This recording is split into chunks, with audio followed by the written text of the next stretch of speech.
Hi, welcome to Numerix Video Blog. I'm your host, Jim Jockel. Paris has its air show, Detroit has its auto show, but in the world of quantitative finance, we have global derivatives. With me today, fresh back from Amsterdam, Sathiam Conchaler, CSO from Numerix. Welcome. Hi, Jim.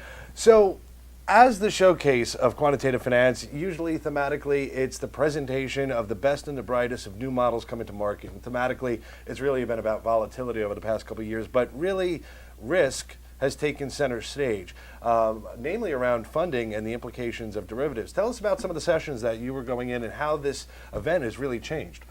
Yeah, that's so true. In the past several years, what we have seen is a focus around modeling volatility, modeling correlation, modeling complex exotics, and so on.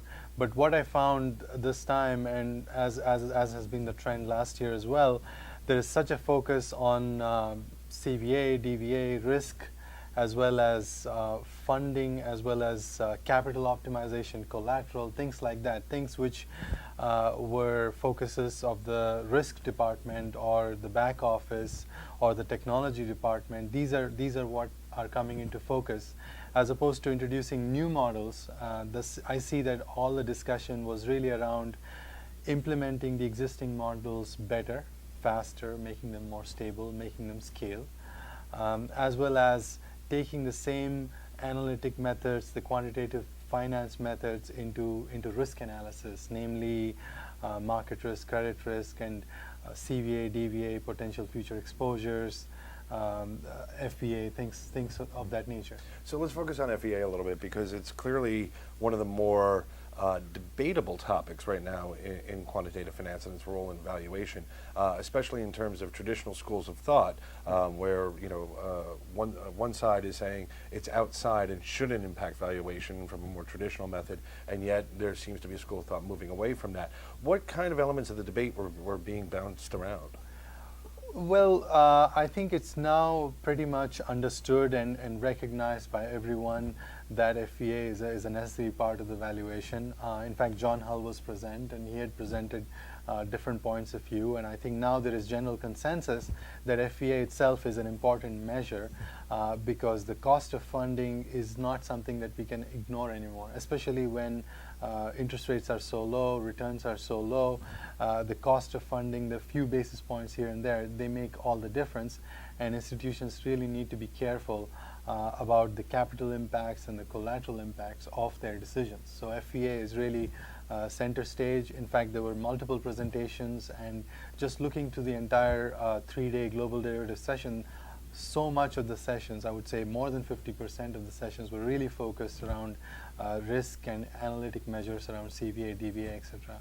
In fact, even Numerix made several presentations in that area. So, of interest, though, we had a conversation with Udi Sella from Numerix the other day around the volatility that's back into the marketplace as it relates, especially around gold and some of the changes that are going on in terms of the market dynamics and uncertainty with the economy. Would this suggest, or at least this quantitative focus moving towards risk, that volatility is advanced to a point that is being effectively managed within the models? Well, that's one way to interpret it for sure. Volatility modeling has been a focus for several years. We have a number of models that do that, although it's never really perfect, and there are various issues around calibration, stability, and optimization. We see that though some of those issues are now secondary because of the focus on bringing risk into the front office.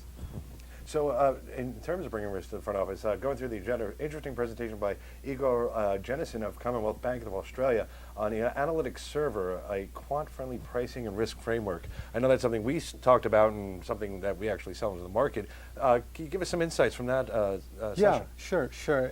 It is first of all, in conferences like this, it's very good to see validation for a number of areas that we are investing in as a company, a number of product investments that we're making, and at the same time see some new ideas. In this case, it was great validation for cross-asset server.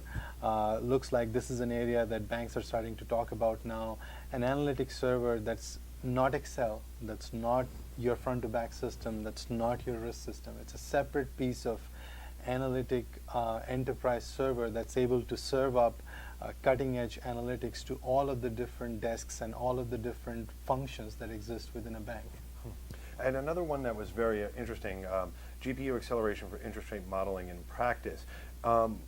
Given, I think, a lot of the arguments around cloud and the availability or cheapness of compute at this point, tell us the role of GPUs. It seemed to be very popular, and now it seemed disappeared and it's back. Yeah, GPU keeps coming back and going back. I think there are some specific cases where GPU helps a lot. I think that's the bottom line. There are some specific computations where GPU helps a lot.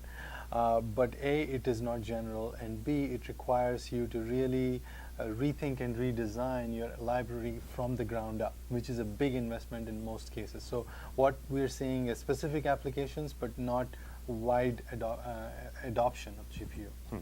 So in many ways, compute still reigns the roost as it relates to acceleration for a lot of these calculations, especially if it's real time. At least no one's talking about parallel processing anymore. Satyam, I'd like to thank you so much for joining us and giving your reflections on global derivatives. And again, join the conversation. Follow us on Twitter at NX Analytics or on Numerix blog. Feedback is always welcome. We want to talk about the topics that you want to hear about. We'll see you next time.